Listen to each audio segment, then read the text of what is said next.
Yes, yeah, yeah, yeah. Yeah. That was not working, that's why.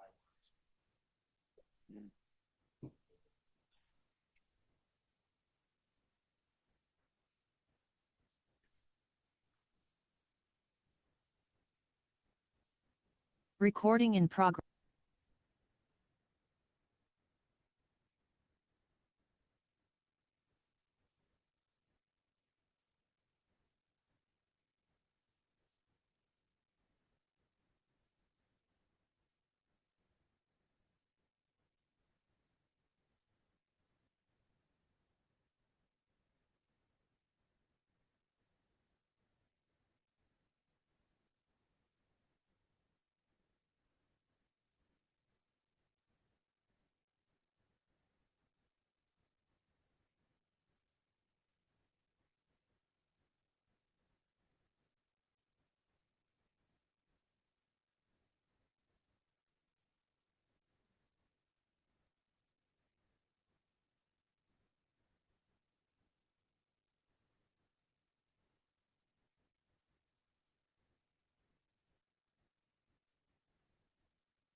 Good evening. By way of introduction, my name is Davis Fields. I'm the chair of the Planning Commission, and I'd like to call to order this meeting of the commission on February 10th, 2026. Clerk, could we have a roll call, please? Commissioner Scissor. Here. Commissioner Kamkar. Here. Commissioner Alney. Here. Commissioner Buckbinder. Present. Vice Chair Aquilino. Present. Chair Fields. Present. Our next item is the minutes. Has everyone had a chance to review the minutes, and are there any corrections? If there are no corrections, can I have a motion for approval? I'll move to approve the minutes of November 25th, 2025. Second. Excellent. Could we have a roll call, please? Commissioner Scissor. Here. Aye. Commissioner Kamkar. Aye. Commissioner Alney. Aye. Commissioner Buckbinder. Aye. Vice Chair Aquilino. Aye. Chair Fields. Aye. The next item, communications, agenda modifications, or postponements. Do we have any? We do have a desk item that was provided to you via email with correspondence that had been received yesterday. Great. No agenda modifications or postponements. Perfect. All right, our next item is oral communications. This is the point in the meeting any member of the public may address the commission on an item that is not on the agenda. You may speak for up to 5 minutes, but the commission is prohibited from acting on it, but I may refer something to staff for research to be discussed at a later meeting. Does anyone in the dais like to speak on an item that is not on the agenda? Anyone online? Great.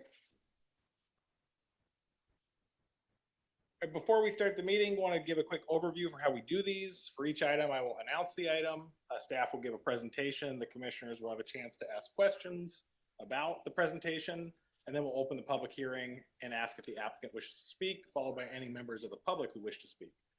We will first have public speakers physically present speak, and then anyone attending via Zoom. And the applicant will also be allowed to speak at the end if they wish to respond to any public questions. Members of the Planning Commission may have questions for the applicant or any of the public speakers, and once we've received all public testimony, we will then close the public hearing and debate the item based on the nature of it. Before we start, commissioners, do you have any disclosures on our single item today? I went by it on the way here. I have gone by it a lot. I go by it every time we go to the farmer's market. I've seen it a lot. I second that. Third. I went by it today and probably for the 1,000th and 43rd time. Excellent. All right, well, we move to item number 2, 600 East Campbell Avenue, a minor housing development project permit investing tentative subdivision map. And we are here to follow the recommended action of adopting a resolution to approve a minor housing development and investing tentative subdivision map. This item will be presented by Daniel. Thank you, Daniel.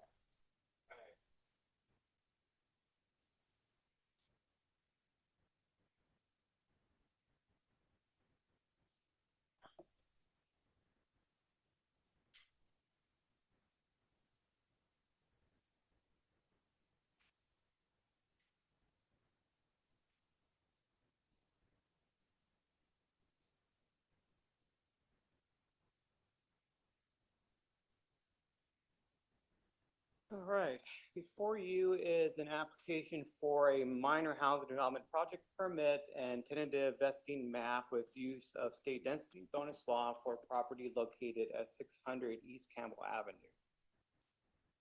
So this is a property on Campbell Avenue between Dillon and Gilman Avenues, approximately 1 acre. It is zoned CPD condominium plan development. It has split general plan land use designations of central business mixed use and commercial corridor mixed use. And it is within the East Campbell Avenue master plan special planning area. Project site historically had been developed with the former Del Grande Auto Repair Shop, a music repair store, a music store, and 2 residences, all under ownership at that time. All those structures have been demolished and the site is currently vacant. There was a prior project on the site that had been submitted in 2016 and approved by the City Council in 2019. That was a 59-unit mixed-use building with 6,500 square feet of ground floor retail. So 2 to 4 stories ranging from 33 to 60 feet in height. That project had the subdivision map recorded and public right-of-way dedicated along the street frontages. However, it did expire, unfortunately, in June 2024 with the lapsing of both state COVID-era extensions and a local extension. And because of that, the applicant had to restart the process. So the project before you now is under the new general plan and the updated zoning ordinance. And again, this is a minor housing development project permit, which is a mechanism for the city to review the structures themselves. In this case, it is a minor permit that is decided by the Planning Commission because it does not satisfy any of the thresholds for a major permit that would require city council consideration. It is close to one of the thresholds, which is a project site that has 700 linear feet of public street frontage.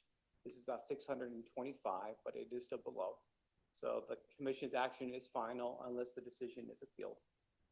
And in association with that is a tentative vesting map that would allow creation of condominium units, 120 residential condominium units, and 1 commercial unit.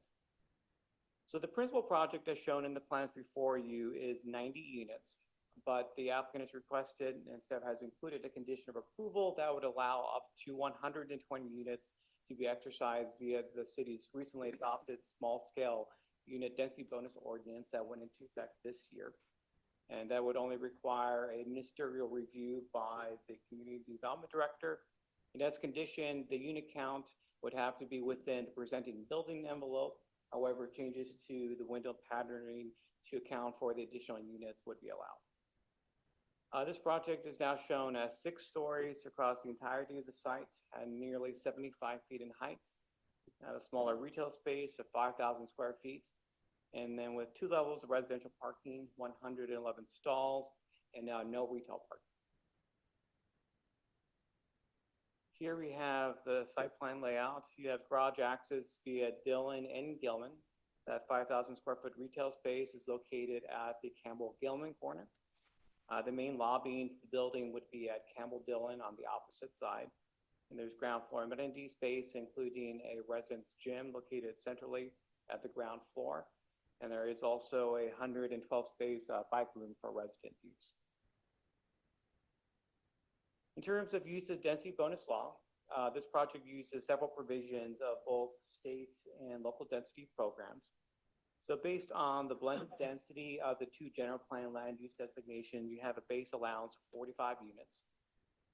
That is allowed to be increased by 23 units under kind of the original density bonus that was last amended by AB 2345. that provides a 50% bonus. And then an additional 22 units are yielded under the newish AB 1287 stacked bonus that adds additional layer of density bonus provisions under the original. And then under the city's local density program, the developer is able to gain, in this case, up to 30 units based on provision of a comparable number of small scale units. And those are units that are equal to or less than 625 square feet in living area. Then under state density bonus law, as the commission is aware, developers are entitled to unlimited waivers. The most notable ones, as discussed in the staff reports, are the increased height in stories, going from a maximum of 4 stories and 57 feet up to 6 stories and 74 feet. There is a reduced amount of ground floor retail. The city's requirements would minimally require 50% of the frontage to be ground floor retail. This is reduced to 40%. And then there is a request to reduce the obligation for EV charging requirements within the parking garage.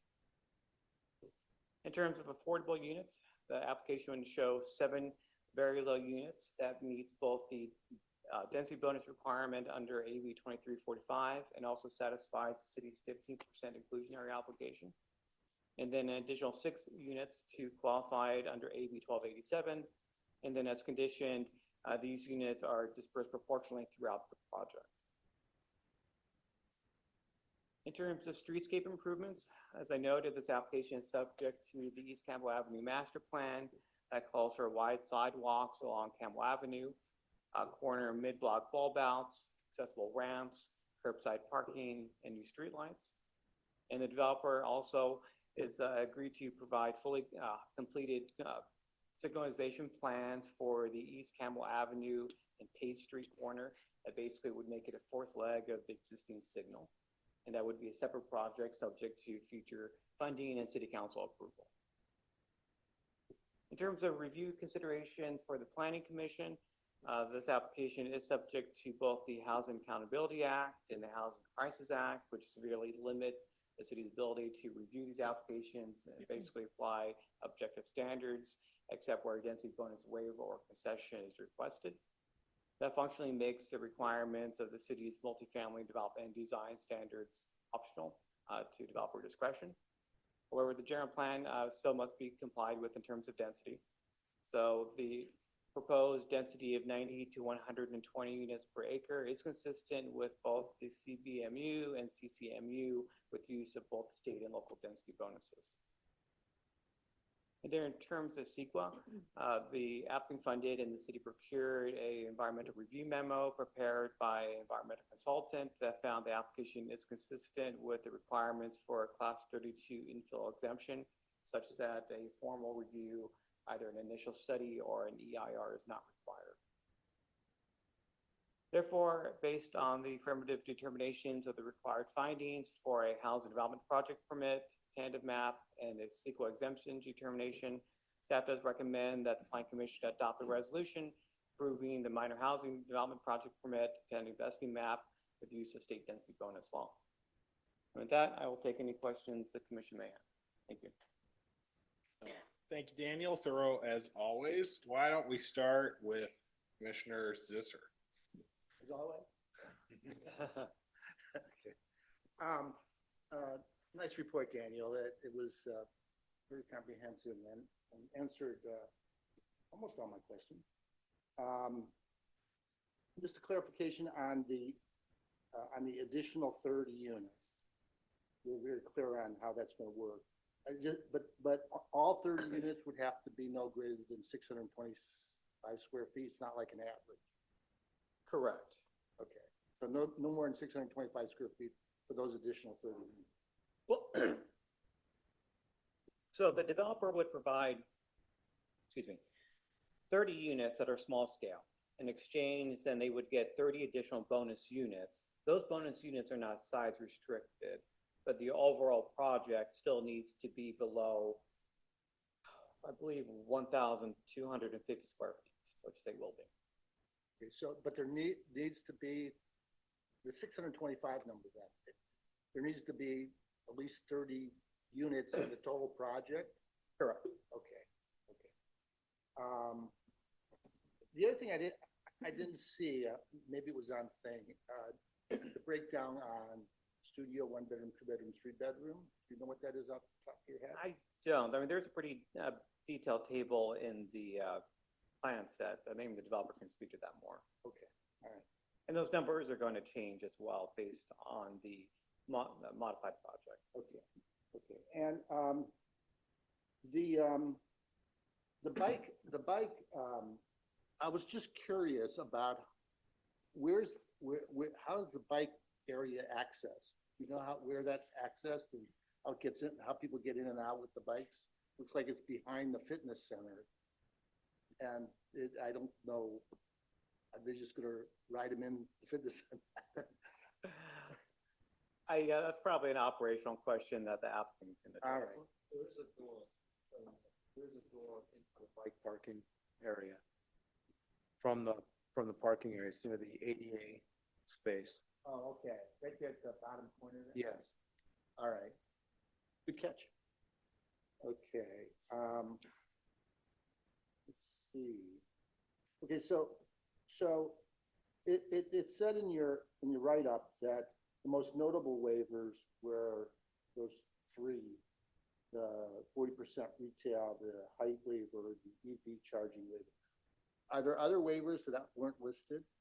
There are, in the exhibit, I think attachment B, there is a list of their waivers, plus as just a matter of course now, we are requesting that developers basically have a blanket waiver request, that any standard that's not otherwise itemized is there and requested to make the project function as designed. Okay, actually, I remember now, there was another Yeah. listing. Sorry for asking that. On the retail, do we know at this point, or is this gonna be another thing I asked the applicant about? It looks like it potentially could be, as many as 3 or 4 storefronts. Do we know, or is that gonna be something they're gonna decide later? I believe it could be demised into at least 2, perhaps more, but the applicant could be. And is there an entrance for the retail on, what's the one on the Campbell Park side, On Gilman. on Gilman? Is there an entrance for retail on I Gilman? believe you do see that. Over here, that's an entrance. Okay, all right, just curious.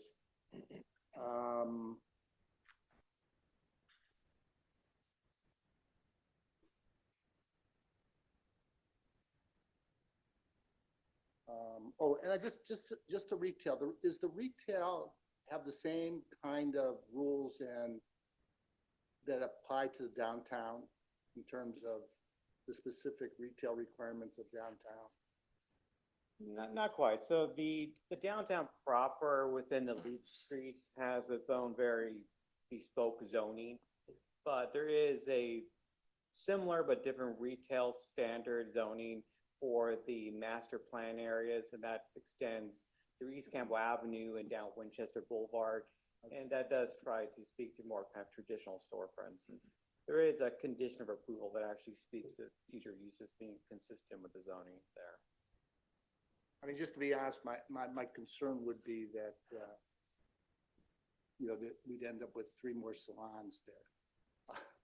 It's not that I'm against salons, but, we have some retail areas where, like on Winchester, for example, where they had trouble filling it with other than salons, and you end up with a lot of salons. That's going to be such a nice place for people to stop, and it would be nice if it was, we could control that a bit, but I guess we'll have to wait and see.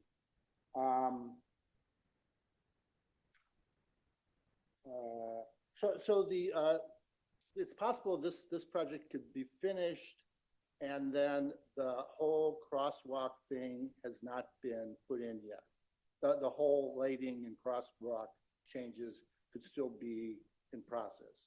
Yes, in fact, I mean, that actually would need to wait for the project to be completed first. Okay. So they need to complete the work, they need to do all those public improvements, and then at some future time, again, based on subsequent city funding, council approval, that other work could take place. Okay, so it's, when this is complete, what's there is gonna be there for a while. Okay.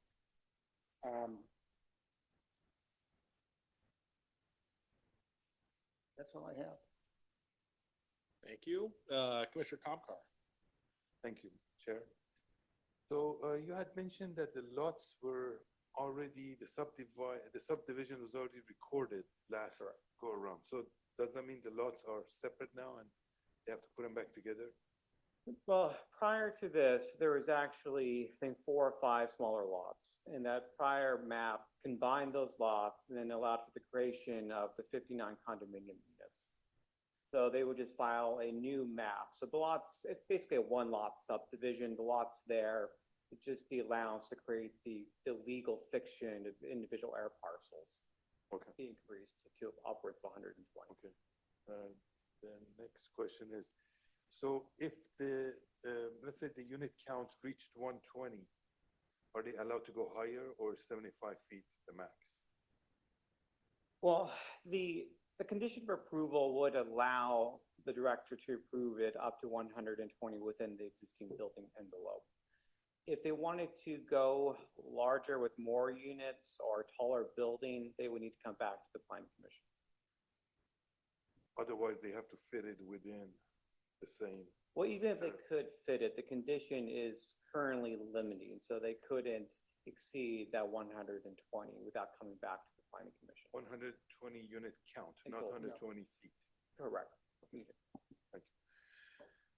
Parking, so there's none inside the building for retail. Have they considered like flexible parking? So during the day, it's open to retail, during the night, it's open for residents, you know, is that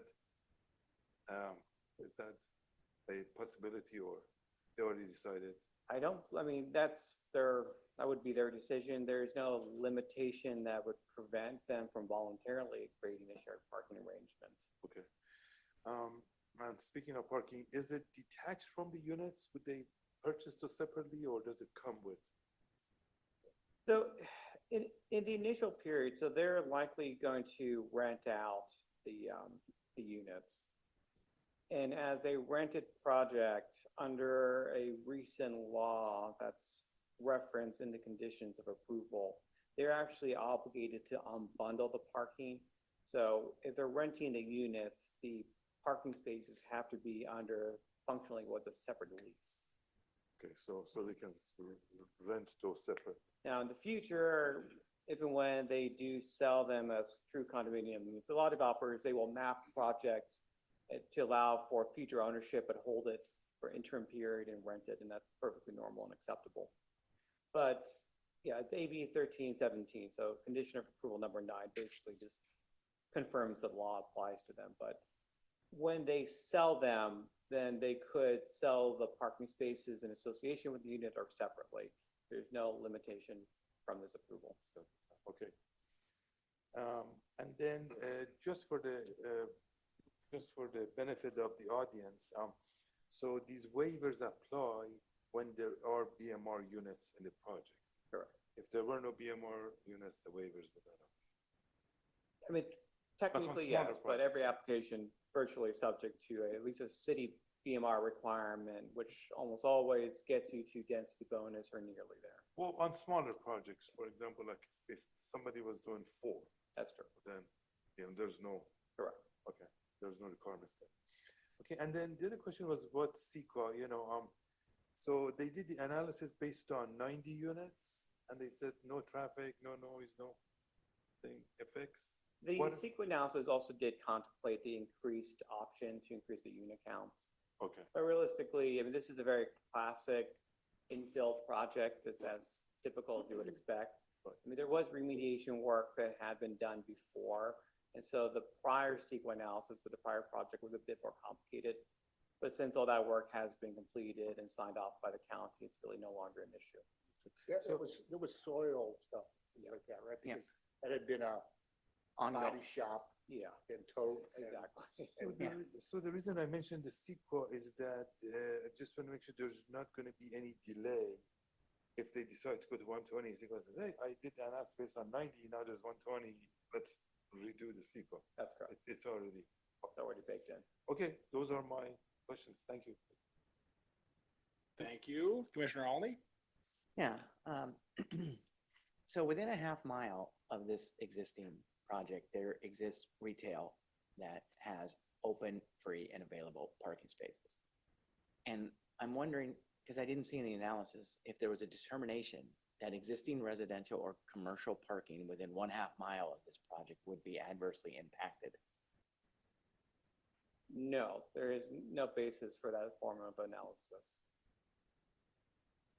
Well, wouldn't the basis be the application? Well, because the city is not in a position under the law to impose a minimum parking requirement on the project, the consideration from the state is that there is no parking impact.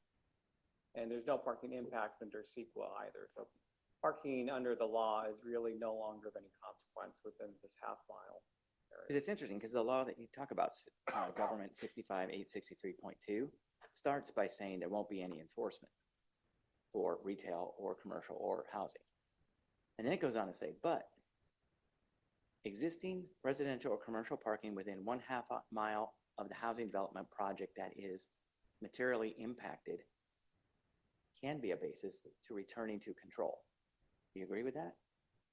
I would have to look at the law more closely. What is that from? Government code? I think 2097 trumps all that, right? The AB 20. And largely too. This is that law. And then largely too. It's right in the law. It just happens to be B, Oh, which okay. is not cited, but A is. And then largely too, I mean, function of private parking really is a private matter. Those are civil issues that are adjudicated by property owners all the time. Why you have towing restrictions, and it's really not a matter the city directly imposes. But the retail establishment across the street would have a very hard time being able to show cause of action on what was occurring on an approved adjacent parcel. You'd be asking the judge to overturn the decision of the city to say what they're doing is okay.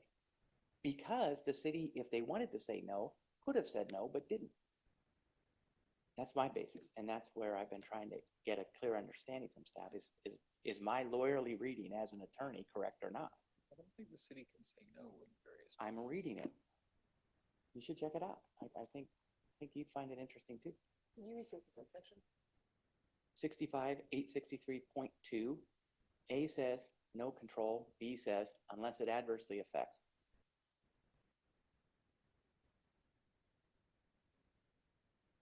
Do you have any other questions? Oh, that's a serious finding. Like that, I think it's almost never been used.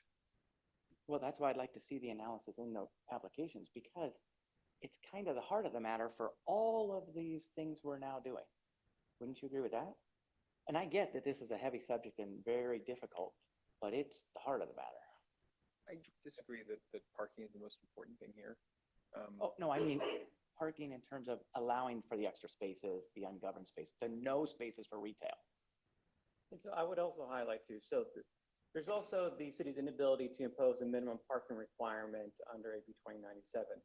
Separate from that, they're also able to seek a waiver from any parking requirement under state density bonus law. A waiver that could be granted or rejected.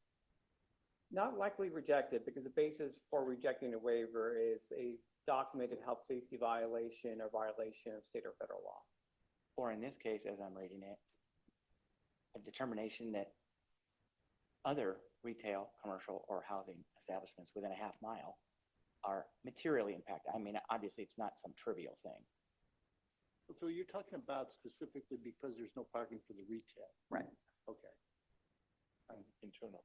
Is there not? Any on parking. street- No, There's there's street parking parking. specific for the retail. Yes. So there's no parking for the retail. The parking is all residential parking. It's all residential in the building. Yeah. Which there's no public parking for people visiting businesses. I mean, it's kind of the intent of AB So, 2097. We have a whole thing about it. If I could also just clarify too, the language in the law also requires, I think in that circumstance, for the city to make a finding that you would have such an impact within 30 days of receipt of a completed application. Well, the application has been deemed complete for much more than 30 days. And yet no analysis was done.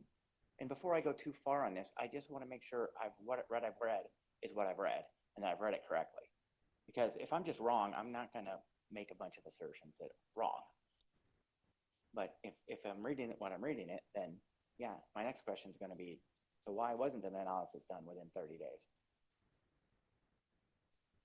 I think largely that the city's position based on its RENA obligations, general plan, the city council's determination that this is a pro-housing community supports a position that supporting a housing development project outweighs any other policy approach that would prioritize parking. And my concern would be applied specifically to no parking for retail. Or wait, So do you have any? make sure similar- you're sticking to the questions and the commentary and the, Yeah.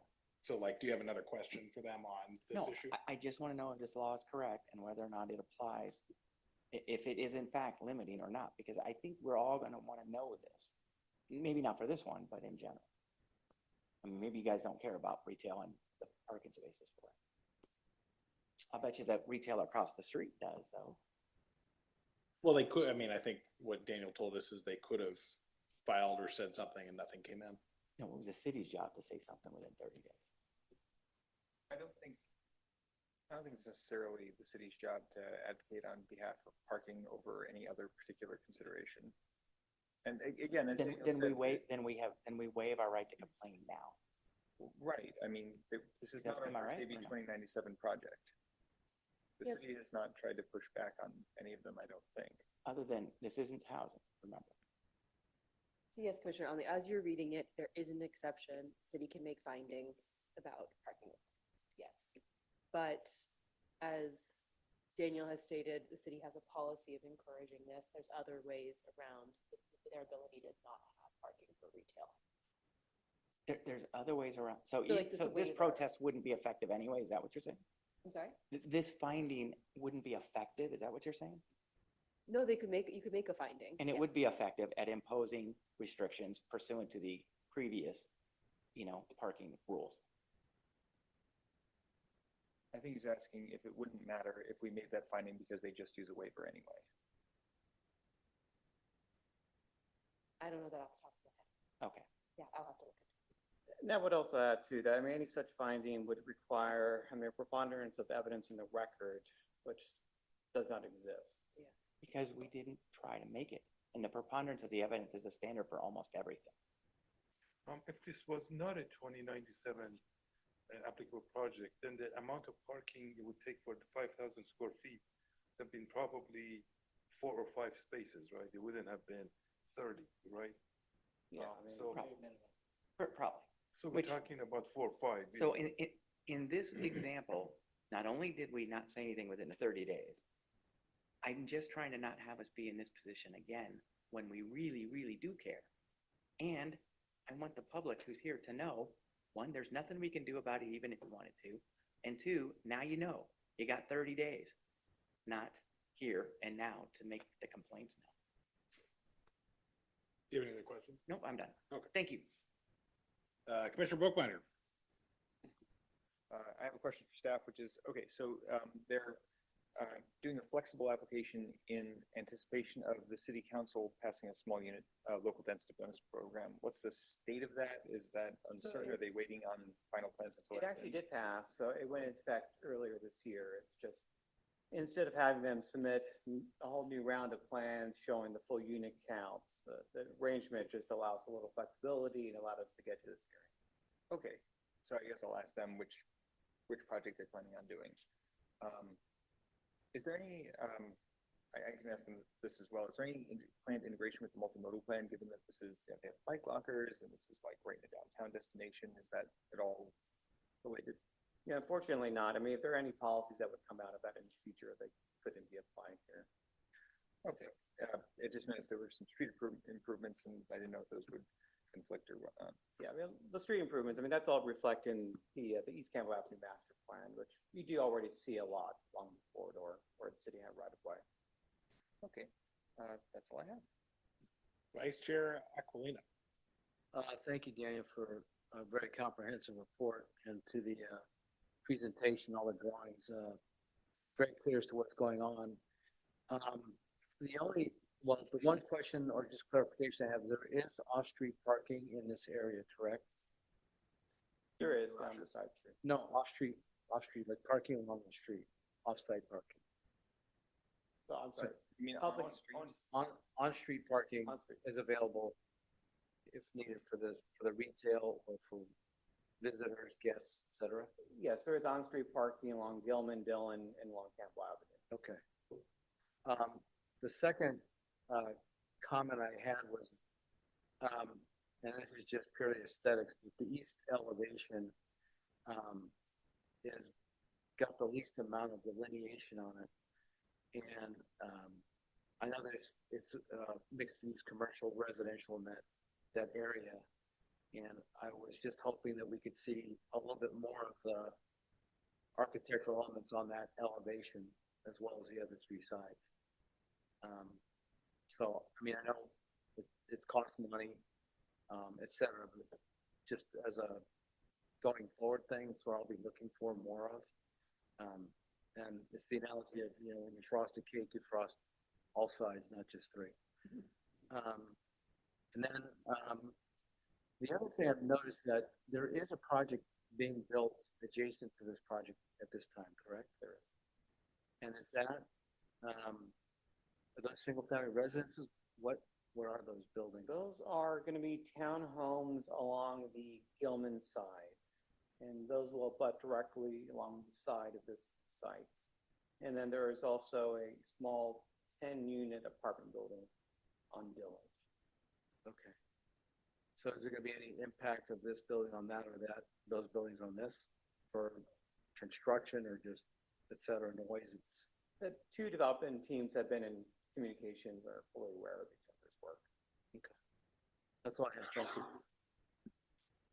A lot of questions already answered. The EV charging, what was the like level expected and what did they ask for in terms of a waiver? So the city adopted a very aggressive EV charging requirement, basically requiring all the spaces to be equipped with chargers. They're basically looking to half that. Okay, so 50% would have, okay, seems reasonable. And then understanding they're not required to comply with the MFDDS, so this is a subjective question, but do you think, how did they do subjectively and sort of complying with what we aspired to for these sort of large complexes? They did a good job. There's a lot of modulation in the building walls.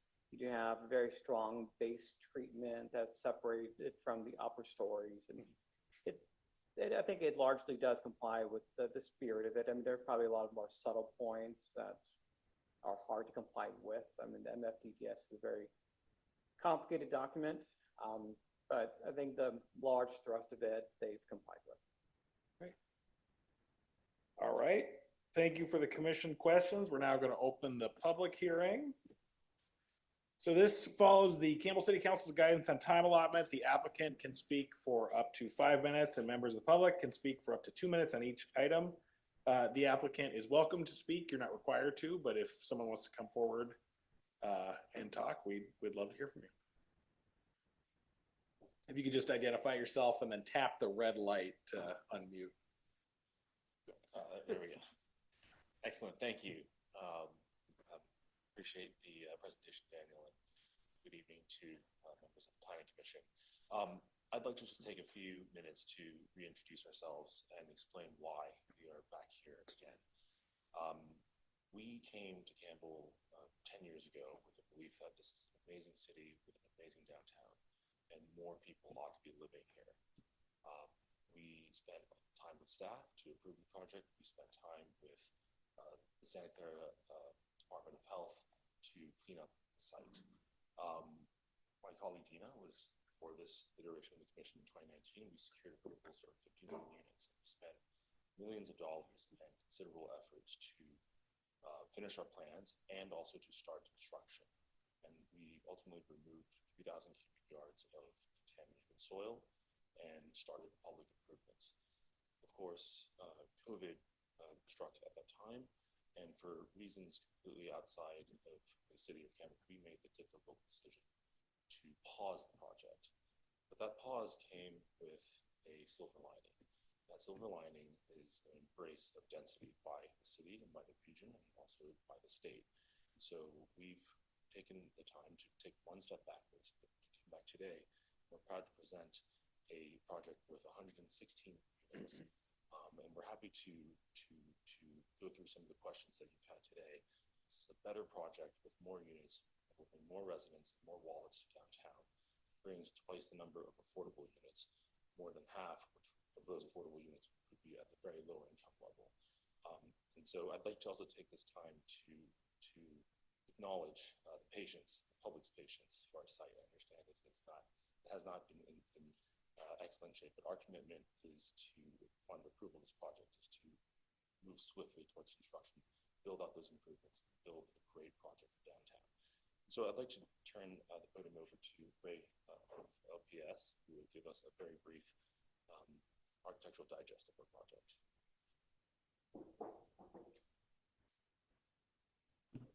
Good evening. Is there any other way I can share? We need to log you. I am, yeah. Can you know? So obviously you're all very familiar with the site. So one of the things that we started looking at is it's identified that it's the missing link between the park and downtown. It really is the only lot left. And so that was one of the, do I join as a panelist or an attendee? Panelist. Okay, great. Okay. And so that it with, let me just share this really quick.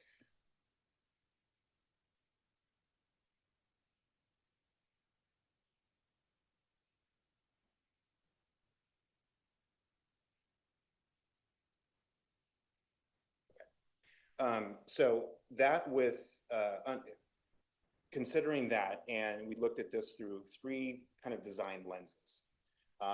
We looked at like a contemporary Spanish colonial, we looked at downtown kind of incremental development as it happens over the years.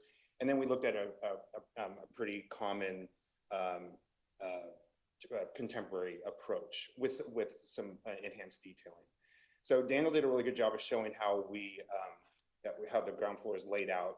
So we focused on a kind of a connectivity in a pedestrian experience. So we kind of gathered all of our active uses along East Campbell if you were going from the park to downtown and vice versa. So we've got our retail, our fitness, and then our lobby leasing is on the corner. So those are kind of our active uses.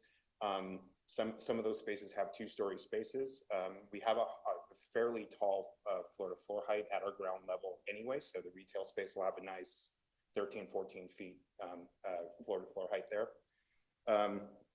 So starting at that corner, so here's where we and we've used these kind of three design lenses to try to break up this facade. It's a very long facade on both Dillon and East Campbell. So, and we've tried, oops, sorry, timing myself. So starting in this corner, this is where we're trying to introduce a little bit more of a Spanish colonial with a contemporary edge. So we've got some traditional forms, but and materials such as brick and wood-like materials, mainly plaster. We are under form-based code, so we're required to break up the facades quite a bit. So we've adhered to that. There's an analysis in your packet of how we're doing that. Moving down, here you're starting to see where we're trying to really put a horizontal separation between our public and retail spaces and the private, more residential spaces. And we've introduced this really prevalent banding.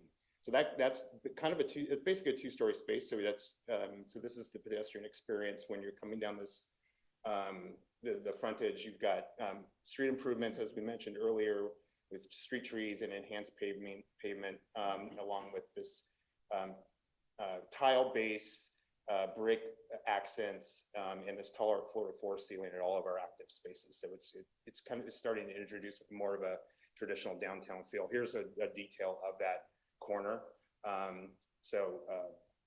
With a lot of horizontal accents to try to again break it up horizontally as well. And then turning the corner down Dillon, or more of a traditional contemporary approach. So we've got these broken up into more simple forms. We've tried to break it up vertically by introducing decks and pulling those decks out and pushing some spaces back. and using color also to break it up. But we still have this pretty prevalent separation between the kind of the public slash, in this case, our garage space and our residences above. You mentioned these are streetscape elevations. You mentioned the development next door to us, so we've kind of ghosted it in here. So these are, I think they're townhouses, and they're 3 stories. So this is how our project will wrap around that. They're pretty close to our property line. I think they're only a couple feet off of our property line in the back, so it's pretty tight back there. So we've tried to actually increase our floor-to-floor heights to get at least as many of the residents to be able to see over that development into the park. So you'll see ultimately our floor-to-floor heights are a little higher and a little more generous. And that's really all we have. We're here for any questions, and we also have Morgan Burke, our landscape architect, for any landscape questions that you may have. Thank you. Yeah, do we have questions for the applicant? Go. So the decks you were talking about, do they belong to the lower level residential units, or do they belong to the whole building, you know, and people can come and stroll? The decks on this side, yeah. The decks on the Gilman. Oh, on the Gilman side. Yeah, these are for those units on the, there's 4 units on that side. So those are for those units. For the lower level units, right? It doesn't belong to the whole residential. No, they're private decks just for the units, yeah. How about on Dillon? Same, yeah. All the decks, the kind of common area, we have a roof deck, which is right here. So on this, it's right here on this side. So their views are over towards the park, and then we've also got a club lounge up there as well. Right. Thank you. So just to follow up on that, so I saw the roof deck, and I also saw, I don't know, it was the 3rd or 4th floor, there's a big, Yeah, the podium. That's right behind. whatever that's called. Yeah. Where you have a big open area. Yeah. Space. Yeah. Are both those available to all the residents? No. Only the roof is. The podium, a big chunk of it is for fire access for the backside of our building. The rest are basically. I'm talking about the big open space on the 3rd or 4th floor. Yeah. Where it looks like there's gonna be lounges and seating and stuff like that.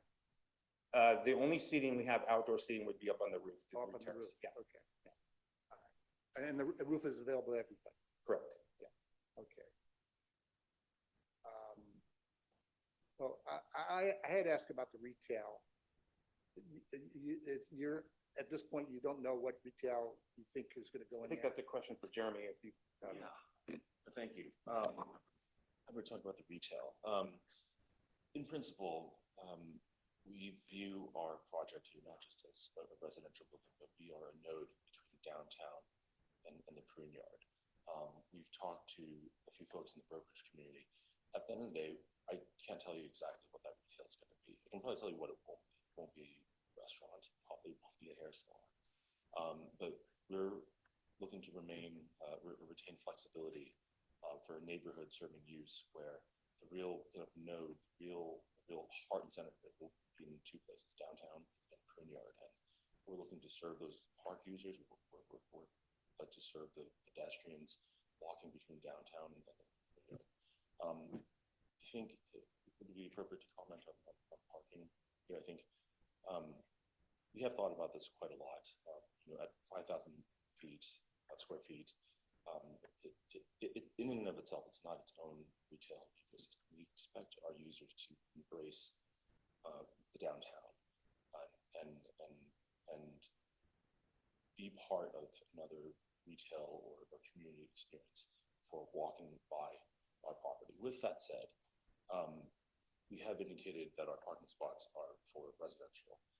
It remains a possibility that a portion of them are not within access control and can be used on a flexible basis to potentially accommodate users during the day when the residents are away. And the parking structure, there's one entrance on Dillon, that's it, right? Yes, there's one entrance. to get into the parking? No, there's two. There's one on Gilman too. There's two. Oh, there's one in One, Gilman. one on Dillon. Gilman gets up to the upper level, then Dillon is up. Oh, okay, all right. Is that what where they show the ramp kind of thing? Yeah. And then I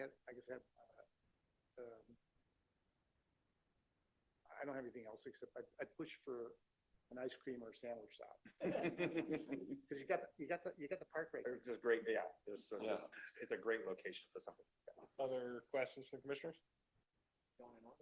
Any? No, we're open. Go ahead. Yeah. Yes. 2.5 questions. First one is, I want you to hear me when I say, I'm glad you came and did this. I'm really happy. It's gonna be fantastic. And I lived here more than 40 years, and I walked by the old place for decades. Okay, so I want you to understand that my concerns are that I don't want what you're doing to impact those around you. And managing change is a very difficult thing. And when you're not here, after you've spent all this money, I'll still be here doing the same for you. Okay, so there's that. There's my second one is, could you educate me on this parking space leasing for EVs? So, if half of them are electrical and half of them aren't, if you don't have an EV, you probably wouldn't lease one of those. But who pays for the electricity then? Are they independently metered, or what's that look like? It's a great question and something that we pay a lot of attention to because you may all recall maybe 5 years ago there weren't a whole lot of EVs. Now there's a lot of EVs. There are things happening on the other side of the world completely outside of our scope that may change whether there will be more EVs in the future. With that said, what we've done is we've studied hundreds of different types of new and proposed projects. We're understanding what the habits of drivers are. And of course, we see more EVs in the Bay Area. The Cali Green Code requires 100% of those spaces to be EV charging. We believe that oversaturates the requirement for charging because most EV users, they don't charge every day. They charge once every 2 days or 3 days. And of course, there may be some super communities that do need to charge every day, but there's a spectrum. We are very pro-EV, I drive an EV. And the concept is that there will be a minimum of 55 spaces. We're actually planning for to plumb more spaces for charging. We just don't have to build out the chargers now. The way that those would work is that parking would be available to everybody, to all residents, including below market rate residents. There would be a parking fee just like a normal building. Charging we have a product that we can use that meters how much people use in terms of electricity. So there can't be free riders that, charge their H1 Hummer all day, but they will pay for their electricity use. And that would go directly to them. Okay, you had me until you said open for, so if I come and I rent an apartment and I say, I need a parking space, and you pull out the second lease, and I lease the parking space, and I say, I need it to be an EV, I got an electric car. Yeah. You pull out the third lease and you say, you want this one. And then that lease means that when I come home at 4:30 in the morning, I get to use that space, right? It's an interesting question. There are different models for it. There's one model where you get that specific space. There is also another model in which you get the open space that's available. Well, these things turn into the EV mafia, where one guy's texting the next guy, texting the next guy, until there becomes a daisy chain of constant use of the space. That when it's open and free, I can't do anything about it. But if I paid for a space, boy, that'd chap me a little bit. So I guess we're educating each other a little bit on that one. We have seen operations in both cases, and one of the driving forces is how many EV chargers are there. Is there an abundance of chargers in which there's no scarcities? Certain properties they have very few chargers and they become a scarce resource. Yeah. I think that with 55 parking spaces with EV charging, it would put us at the very top of the spectrum. For now, yeah.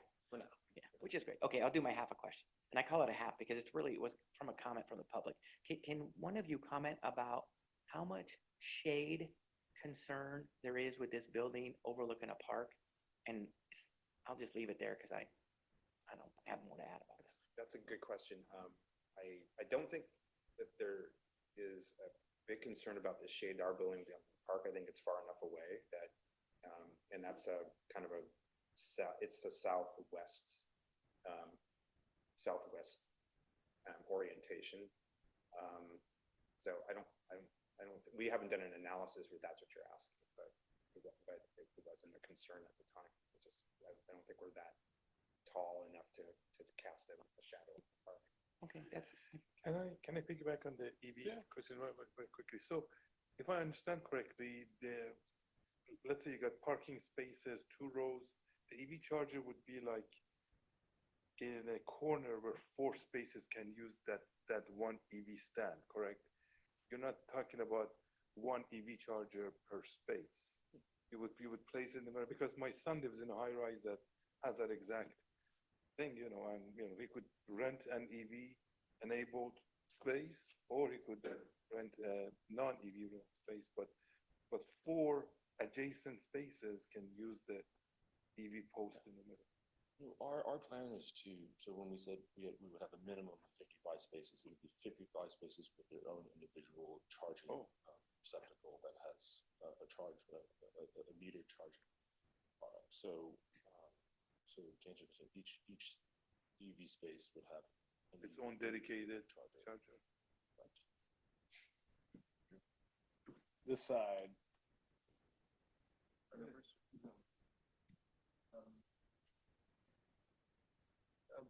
Assuming you get approval here and it doesn't get appealed, when would construction start and when would people move in? As soon as possible. In the background, we're working on advancing our plans. We understand and appreciate, again, the public's patience. We've got a great team moving forward on construction plans. In a best case scenario, it would likely be beginning of 2027 start. Okay, and so that's when you would start, and what would the construction schedule be? Approximately 22 months. Okay, thank you. That's the question I had. I really don't have any questions. I mean, as an architect, I can go through these plans like all day long. But I get the general gist of it. I think the architectural delineation is appropriate. I'm glad that you have that drawing showing the Gilman townhouses, because I think the 3rd floor residents are going to have a tough time seeing the park, but 4th, 5th, 6th will be fine. But they also have a large outdoor space. Yeah, and we've tried to address that area up for them, because they're gonna be looking at the back of the townhouses with a big blank stucco wall. Right. So, yeah. Which, that might be a way to meet your neighbors too. Yeah. Which I've seen happen. And as far as the EV charging station, I've done enough of them to know that, this is something that's, you've provided a lot, but based on, the price of these cars, I think that 55 for now is plenty, right? You can have market rate, below market rate, and lower than that. So, I don't see an issue with it. The only thing that I always get concerned with these large projects, and it's kind of a minor point, but it's the trash. Controlling the trash situation as far as when it's picked up, when it's put back. Sometimes the containers don't go all the way back into where they're supposed to be. They end up on the street. Who's going to monitor and police that? Who's going to have, trash out on Gilman or Dillon or wherever they pick it up from? And then you've got some narrow alleyways, which are going to be really challenging to maintain from a standpoint of security and or just trash. So are there things you've thought about to mitigate those concerns? Yeah, we're working with American Trash Management to help design the infrastructure, number one, inside the building to collect it and to compress and compact that waste. Of course, it'd be 3 sorters: it'd be trash, recycling, compost. We typically work with property management firm to operate these environments, both in urban settings and in suburban settings.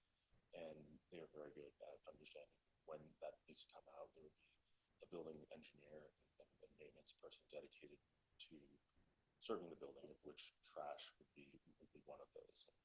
We've placed, where that trash comes out into, I think, a pretty intelligent location to minimize the impact on public users. Of course, we are in an urban setting, so we don't necessarily have a back alley, but we've chosen a location that is as relevant as possible for handling of trash. Yeah, it's inside the parking area Yeah, for so- the residents, and then it's in the back on the retail side. They have a little area, so, all right, that's just, I'm glad that you're working with somebody to really mitigate this, because that's one of the things that I see in these larger developments. It's the hardest thing to control is the waste. Yeah. Yeah, and they do a lot of analysis of how much space do you have, how that equates to how many pickups you're Right. gonna need per week or whatever, so it's. And the size of the containers. Size of the containers, or where do you put your cardboard, all that kind of stuff. Great, all right, thank you. I have no other questions. Oh, we have one other question. Yeah.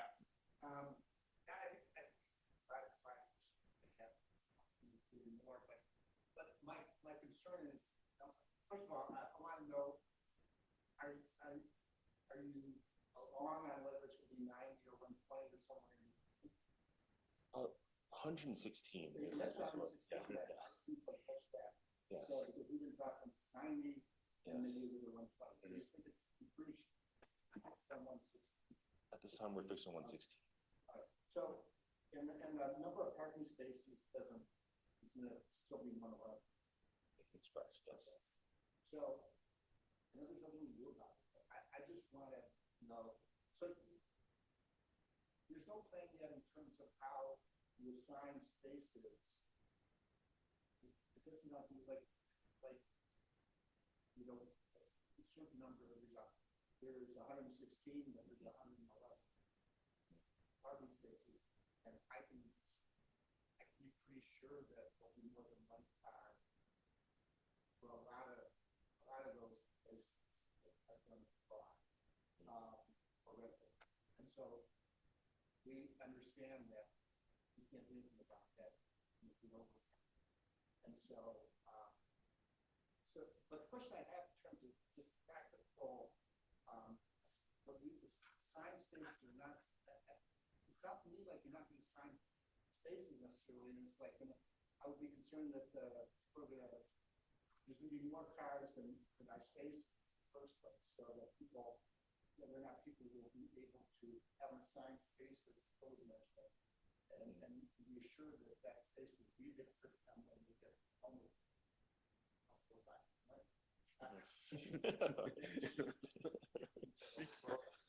Tax season, I'm doing it. Whether this is something that you thought about in terms of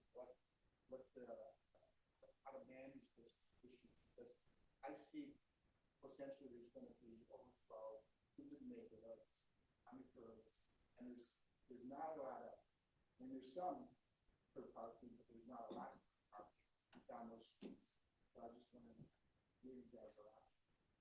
Yeah, it's a great topic, and I think, at a high level, we are leaning into downtown as an urban area where people self-select to be because they enjoy walking or biking to where they need to be. Now, yes, a lot of folks have cars, but the principle here is that we are decoupling the parking from the residents. When someone moves in, they have a choice to take a parking spot or not. And so with, I call it a market mechanism, they can choose to rent a parking stall.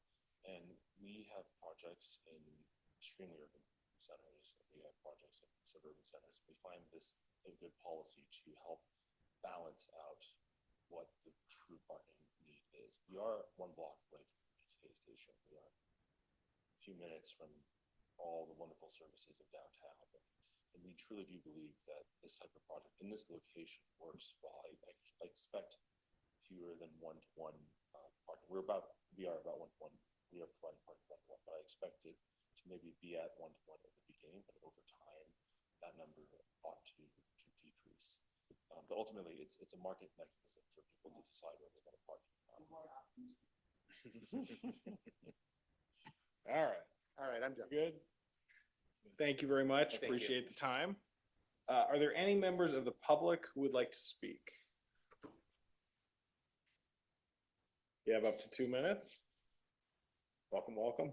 Good evening, Mr. Chairman, Commissioners. My name is Ken Johnson. I'm the Executive Director of the Campbell Chamber of Commerce. And I come here today to express our support for the development. And we see this as the beginning of a pathway between downtown and the Prune Yard, and that this is the first of what's hopefully going to be many beautiful developments that continue to bring vibrancy to downtown. We share your interest, and by the way, you've had some great questions. And if you have ideas, I agree a deli or a sandwich place needs to be there to support not just the residents, but all of us that work downtown that don't have a good place to go. I love what they did with the development. We loved it when it came out earlier, and then circumstances changed and they adapted to it. So we support it, and we really look forward, hopefully you do as well. And we will help you find the right tenants for the retail space. We think it's important too. Thank you so much. Thank you. Other members of the public who'd like to speak? And we have one person in the.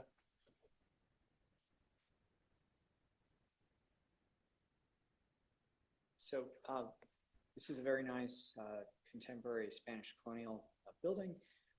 We've heard about parking. Would you mind introducing yourself? I'm sorry? Would you mind introducing yourself, please? Oh, my name is Sofik. We've heard about parking, EV charging, sandwiches, ice cream shops.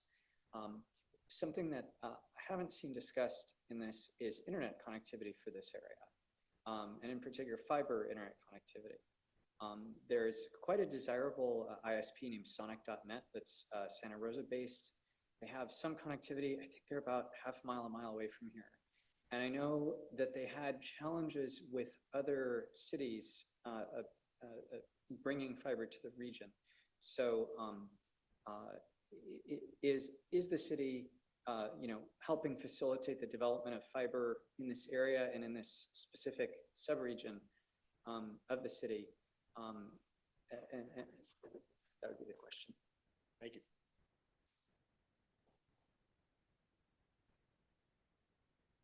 We can ask staff on that. Is there any? Probably outside the scope of this application. Can you follow up with whoever they should talk to? If he provides his contact information. Perfect. Did you say we have one person online?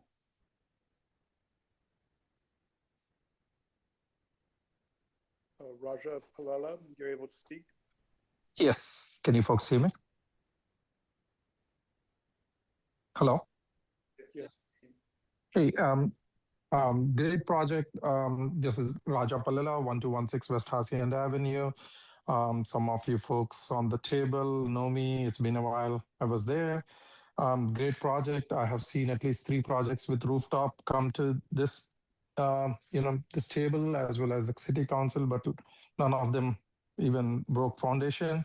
I'm hoping this will do and be the first one, around Campbell, downtown in Campbell, bringing up the required density and address the housing problems. While I love the project, the architecture, the design, the rooftop on the 6th floor and everything, the only thing, I'm not even sure if I should bring this as a concern, is when visitors come to meet their friends who are in here, I'm afraid that they are going to park in that parking space of the park, right? It's just walkable. It's like a 2-minute walk. I do try to park on the street when I go to my friends' apartments in like Santa Clara and all, again, beautiful place and all. But when the parking is less like this, those parking spots in the park, which is on Gilman, will be overcrowded. I bring my kids there from time to time, even though I don't live in that neighborhood. Kids want to change of park and things like that. So I'm wondering if the city has any plans that, hey, residents, I know there are townhomes also coming up there. So I'm wondering if city has any rules around people like parking in those parking spots in the park. Thank you. Thank you. Anyone else online who would like to speak? The applicant, if they would like to respond to any public comment, has up to 3 minutes, but again, not required. Great. With that, I will close the public hearing and we will open up our discussion as a commission. Well, I started down there for the questions, so I'm going to start down there for the discussion. Commissioner Bookbinder. Sure, I can just share my thoughts here. I was really sad that this had gotten delayed and so forth. I'm very excited to see it coming back, and with almost twice as many units as originally. I just really hope this doesn't encourage us to punt on any more plans and hope they'll come back better. We got lucky here, but it's been a while. I appreciate the applicant being very, very gentle about parking concerns. We've heard a lot about that. We spend about half our time here talking about parking. Like, we have state law for a reason, having this debate interminably. We know that parking trades off against housing. We can add residential parking permits, we can charge for parking, but we cannot force people to build giant underground parking mausoleums anymore at a cost of, I guess if it's underground, it's something like $100,000 a stall, which is incredible. We just don't do that anymore.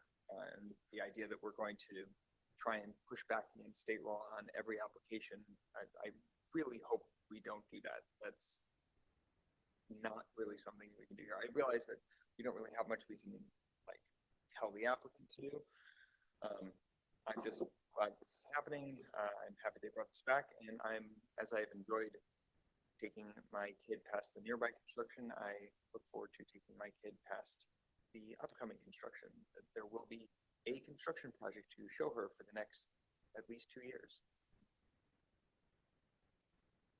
Commissioner User? Okay. The first thing I wanted to,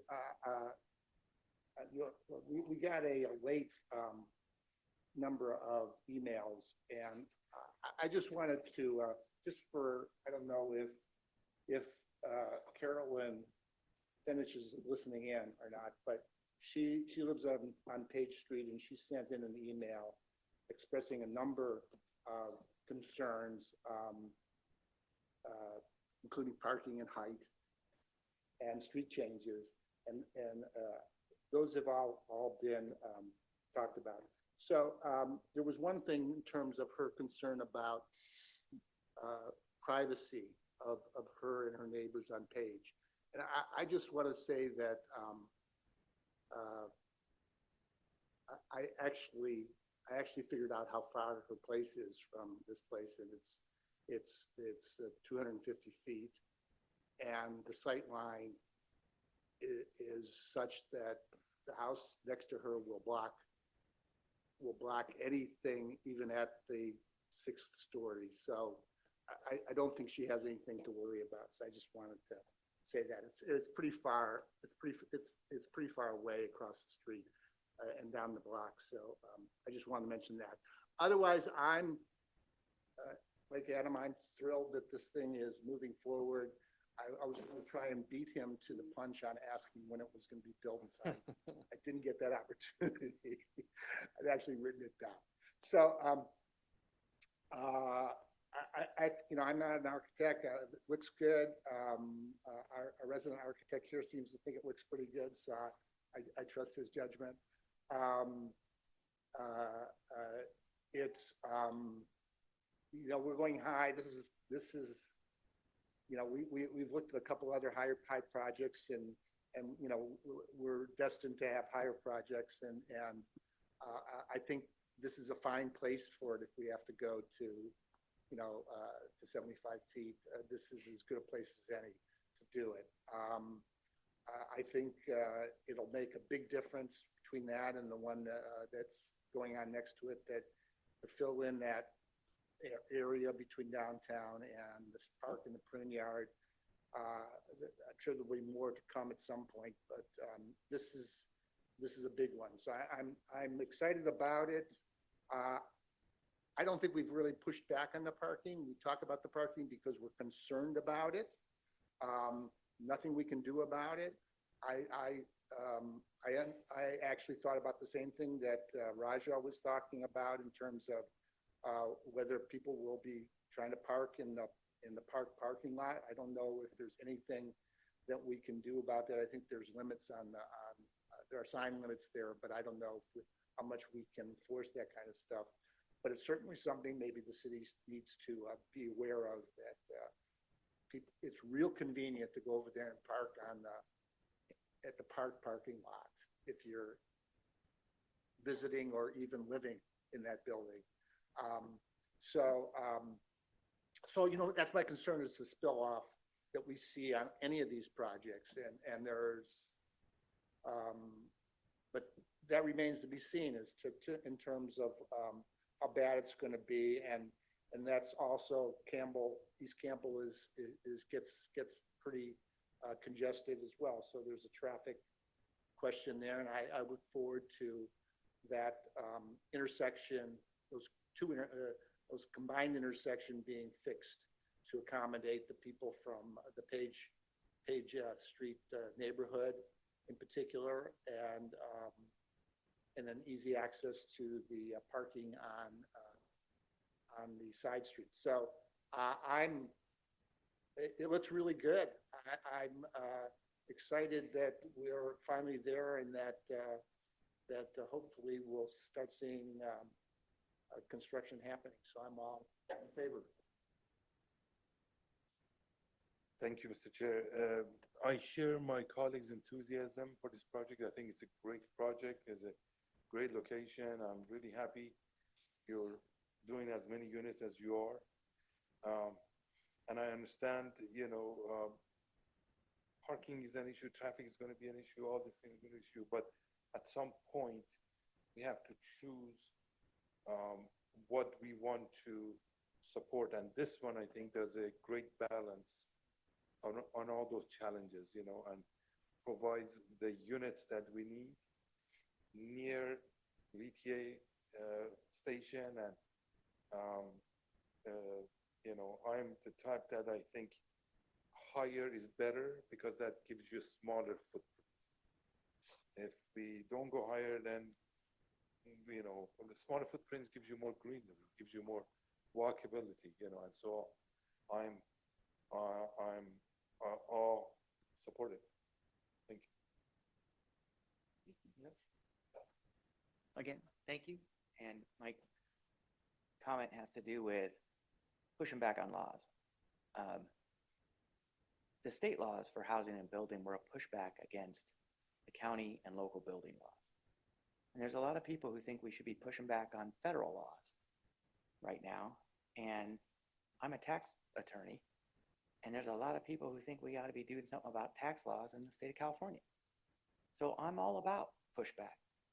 Just be polite, be respectful, and I'm a fan of make good trouble. And that's where I am.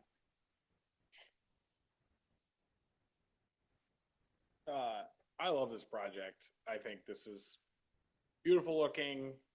The retail is wonderful. It's thoughtful how you've approached it. I also agree a sandwich shop would be nice. But I do think that's just missing right now, the link between the Prune Yard and the downtown, and this is so central, and it's going to be so nice. I'm not super worried about the parking. We have an empty parking lot downtown that's 3 blocks. The First Street garage is enormous, and it's empty every day. This huge, like, we have parking in the city. It's like 6-7 minute walk from here. If you, Campbell Park is awesome. I think most people would be willing, even if every spot was full, to park downtown or park somewhere else. Like, I don't think parking is a barrier for us. We have a lot of parking in the city. And so I'm very comfortable with the level here. And just in general, like, this is such an exciting project. So very enthusiastically support it. With that in mind, could we have a roll call vote on this item? Or I'm sorry, first I need a. Get everybody? Did you get everybody? I'm sorry, you're right. I blew right by you. Thank you. Again, thank you. I support the project as well. I think it is, people have said, it's got a lot of linkage between Prune Yard and downtown, and it's probably the first step, and maybe it becomes the model for future things. We can build upon this and maybe do something that's even more dense, provides more variety of ownership types, because I think that's going to be something that is going to be needed. It's needed now. We need an entry, a gateway into housing. You know, we all know people who are under 40 who still cannot buy a house. And something like this is a good entree into that. And I think that we can look at other financial models to build upon a way of sweat equity, for lack of a better word. Maybe that's the next model. But I applaud your efforts. Thank you for bringing it back. I used to go to Paul Belgrand when I was in high school. But be that as it may, it's progress. So thank you again, and I wholly support this project. Now, do we have a motion? Do we have to vote? Oh, well, President motion. yeah. I guess I'll do, huh? You're pretty good at it. I can read well. I move to adopt a resolution approving a minor housing development project permit investing tentative subdivision map to allow construction of a 90 unit housing development project consisting of 6-story mixed use condominium building, approximately 5,000 square feet of ground floor retail space, and 2 levels of podium parking. The option to increase the number of housing units to a maximum of 120 units through the exercise of state and local density bonus law provisions. Do we have a second? Second. Can we have a roll call? Commissioner Scissor, Aye. Commissioner Camcarn, Aye. Commissioner Alney, Aye. Commissioner Buckbinder, Aye. Vice Chair Kalina, Aye. Chair Fields. Aye. The motion passes 6-0. Planning Commission is final unless appealed in writing to the city clerk within 10 calendar days. Thank you very much. Congratulations. Moving on to new business, we have the Planning Commissioner and Subcommittee reports. We do not yet have subcommittees, but I do have 2 proposals for the year, and I'm looking for volunteers. The first thing I would plug is these only work if you do work. You can't sign up for these and hope that something will just happen. There's no staff report. There's no anything. Like, it's very elbow grease to power these. And I think we've had some good ones. One I would cite last year that I think Commissioner Zisser and Cray did that was great was the outreach survey of like what other cities were doing. I thought that was very thoughtful and a good model of what we could look at. So we've discussed both of these in the past. There's 2, typically we have 2 people on each one of our subcommittees. The first one I would propose is one on housing incentive exploration. So housing is troubled. We've had conversations about things we could do sort of policy wise, permit wise to encourage more housing in the city. So this one is fairly open-ended. I think looking a little bit for the subcommittee to define what kind of stuff it would look at, but I do think looking at what other local cities are doing, consulting with, our city staff, but also just looking again if there's anything interesting that we might not have considered, and then coming in and occasionally presenting reports to talk about things that we might want to do. I think this one in particular I'm interested in because I feel like in moments we've like reacted to like park fees or fences or something like in the moment, but like my hope would be like a more thorough look and we could go to council with something that was like more comprehensive. We've all debated, we've all voted on, and might be a little stronger than just reacting to an item. So that's the first one. The second one would be permit streamlining 2.0. We have a business development manager. There's a really nice monthly newsletter he sends out. If you're not subscribed to it, I would recommend it. But he's going to come and give a presentation in a month or 2. I was talking to Director Eastwood about sort of the latest about what the city is doing there, talking to brokers, what our vacancies look like. And something that Commissioner Comcar and I did a couple years ago was look at the conditional use permits. Are there things we could streamline? How can we make this better for filling our vacancies, sort of bringing new businesses into the city? And we did some. I think we changed the rules for about 10, 12 uses, but the city has 100 plus. And so there's probably more opportunities for us to kind of look at this. So the premise would be to work with our city's economic developer, talk to a couple of brokers, look at our code, look at what other cities are doing, and again, see if there's maybe any opportunities where we should go to council with a recommendation about how we adjust the policies. So again, to recap, there's a housing incentives exploration. That's one subcommittee, and then permit streamlining would be the other subcommittee. Does anybody have questions on those? Well, on the housing one, I mean, you know, the city just went through it, right? We Yeah. just went through this whole thing, so I guess I'm asking if you, have some specific feelings like they didn't get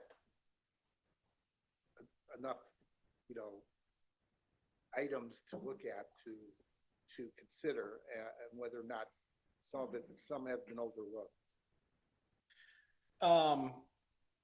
I think we've had a few discussions, I think especially the one on like the small property, like bonus or park fees were sort of the ones that came to mind where like, we had some discussions. I don't have like a very specific set of things in mind, but I think what has happened to us is we've sort of had like a housing proposal where we talk about these one-off units and then are sort of reacting to the conditions that they bring in front of us.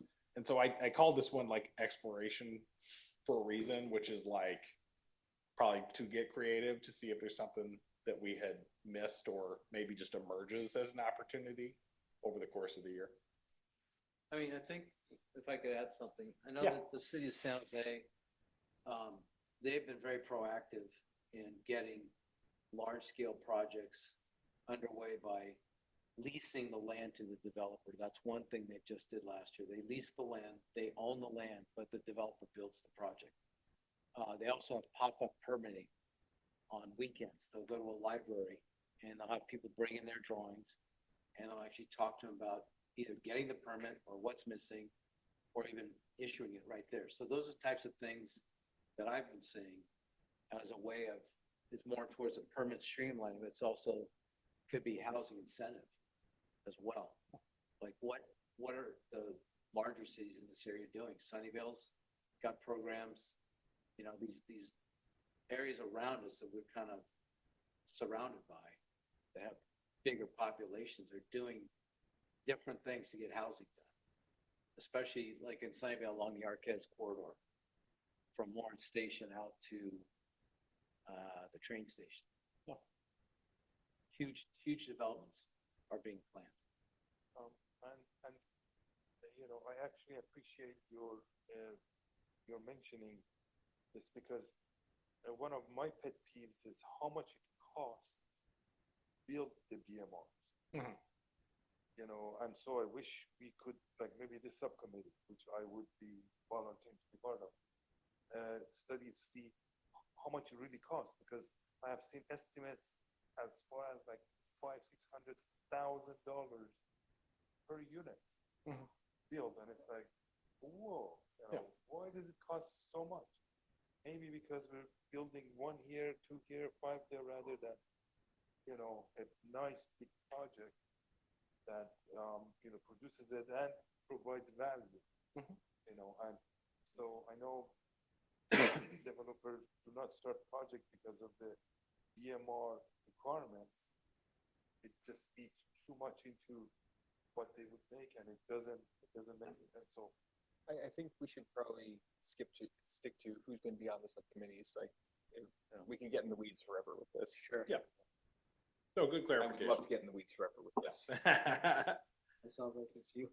All right, so two subcommittees. Who's interested in? The permit streamlining was the second one, which would be to look at our conditional use permits, because that ends up being sort of the one-off requests that we get, and seeing if there's places that we want to look at the. Applicant that had the tattoo makeup thing. Exactly. So like a big change, like prior to you being on the commission, was we used to get a lot of like dental offices coming in, and it was because the city required medical services to kind of have a conditional use permit. So we're getting like 3 of the years a year. There was a fee they paid. They'd have to wait for the meeting. That was sort of a procedure, and that was like one of the ones we just moved to ministerial. So like examining whether there's like other places we might want to do that. There's also some interesting things about like new uses the city doesn't currently support. Like we talked some about like green energy charging stations last time. So it's kind of an interesting So those are the two. Who is interested in the housing incentive exploration if we had some hands?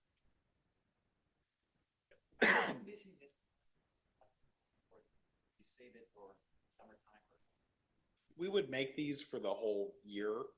I think the, They can take 3 to 6 months. to Yeah. do. But could it start in like May instead of now? The reason I'm saying, oh, there's not enough hours in them. it could, I mean, like, I think, can we have more than two people on a subcommittee or is there any limit? The Brown Act. Yeah, So it's just two. two. Okay. If you wanted to make it a standing subcommittee subject to the Brown Act. Yes, you'd have more. which we, okay. Okay. And it can be longer than 6 months, it just needs to be limited in term and scope. So I thought Brown Act is less than 50%, right? So if there's 7 of us, 3 can still be on the subcommittee and not violate Brown Act, right? Correct. So we could have three. But there are only 6. Or there's gonna be a Right 7th now. one, no? But we could start it after we get our 7th person, right? Or is that? If we had 7, we could have 3. Until then, we have 2. Yes. Okay. So for housing incentive, does that, I would be interested, you know, Okay, if there's okay. no other, well, it's easy because there's only 2 hands. Well, Adam, Okay. you, okay, it's fine. perfect. Yeah. And I've We'll- done 2, we'll I've email. done 2 of these, Yeah, so it's yeah. like, I will likely be pretty asynchronous, but I can do at least like a half hour a week. Great. And permit streamlining, do we have interest? I'll take the third. I'll take it. I'll be the third person when we get our 7th. I'll take it. Okay. Well, I'll put you on it and then, no, I understand. So why don't we just say it's the 2 of you for now Sure. and you can, But if you'd rather have someone else, I'll. If somebody wants to do it, that's fine. I think we only have one other choice. Yeah. Or you could be on the subcommittee, can't you? I'm a busy man. Okay. I could do it. I'll do the streamlining with, Okay, You could also do Gary. 2 people right now, then later in the year, adjust who is in, great, which Yeah. committee members are there. great. we may need to come to you, to ask for your advice since you did this one time. I would be happy to do it. So I would love if in a month, we had the subcommittees kind of present a work plan of like, what kind of stuff do you want to get into for your action? So not 2 weeks from now, but the meeting in 4 to 5 weeks. Does that sound kind of reasonable to y'all? Just to keep us moving? Sure. So the first one in March then? Perfect. Great. So you, on the streamline, you're specifically talking about CUPs. I think that is the primary area of focus, but again, I think if you want to come back and there's anything else you'd love to talk about, I think like where the subcommittee ended last time wasn't where it started. Yeah. So like your remit is to make it easier to to open a business here. Yeah. But conditional use permits are a pretty good place to start. I Well, think that's I fair. think, yeah, I think we would cover from building permits to conditional use permits, et cetera. Because it's great to get a business permit, but you have to also understand you might need a building permit if you're gonna make revisions. And a lot of people get, stuck with like, how do you do this? What do I need to do? And I think that goes a long way into helping people understand what they're up against, but also for the city to be more welcoming and to like, we can help you, here's a list of people who can help you, and things like that. And I'm sure you already have some of that in place. Yeah, I mean, I was just gonna add, I mean, your purview here really is the zoning code, so Okay. the bookend is really kind of the land use aspect of this, and getting into building permit regulation would be a little out of bounds. Okay. Great. Perfect. That's the end of that item.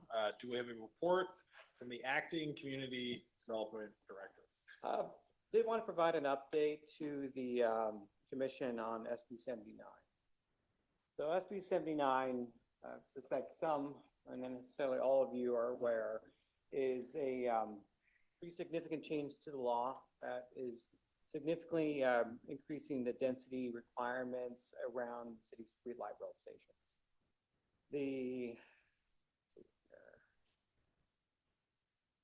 couple of notes from Stephen I'm trying to look at real fast. We're looking at densities upwards of 140 units an acre.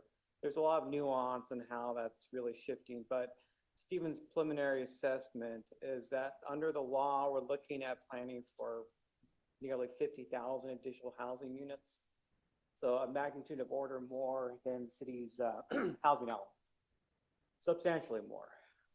Could you say that again? Upwards of 50,000 housing units. So that's not that we're actually going to see 50,000 units. No, just we that we'll need- have zone capacity. Zone capacity, but the challenge It's in for, Campbell? yes, half the city is covered by the law. Because the way the mapping works, if the boundary of the half-mile radius touches the parcel, the whole parcel is captured. So it's a substantial number.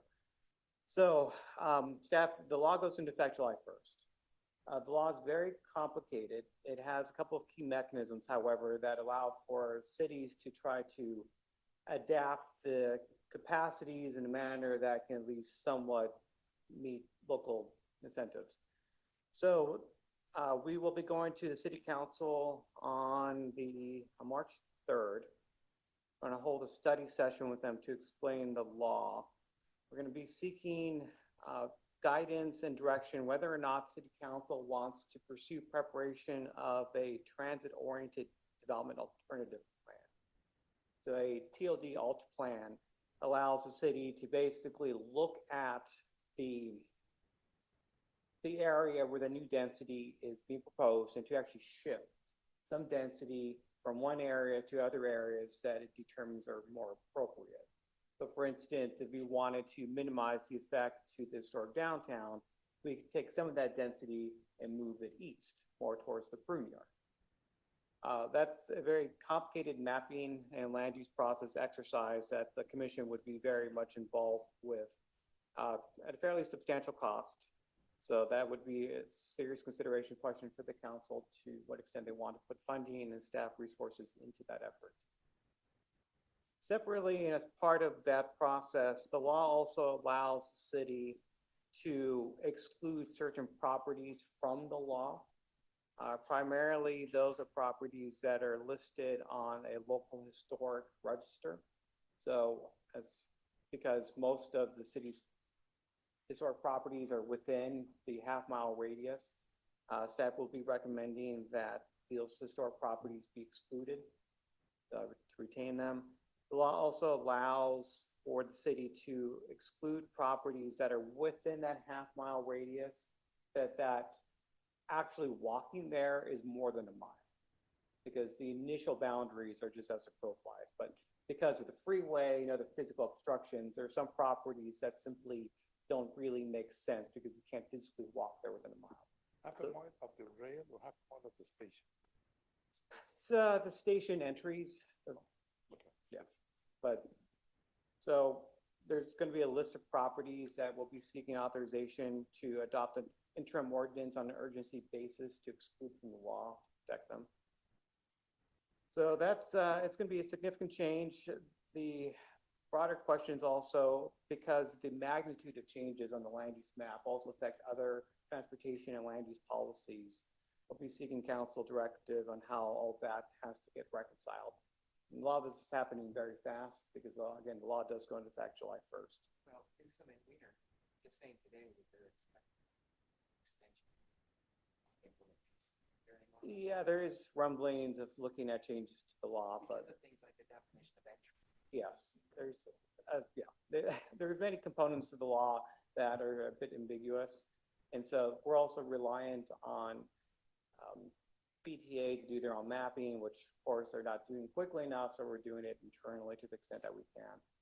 So that's, it's going to be a lot of what likely happens, assuming the law doesn't get delayed. But even if it does get delayed, we likely, if the council wants to proceed, the need to ensure that this is done correctly is really predicated on HCD's review as well. So HCD will need to actually buy off on a lot of these planning documents. They have a statutory review period, but nobody's done any of this, and so no one really knows what their review is going to look like either. So Daniel, I understand where does the 50,000 number come from?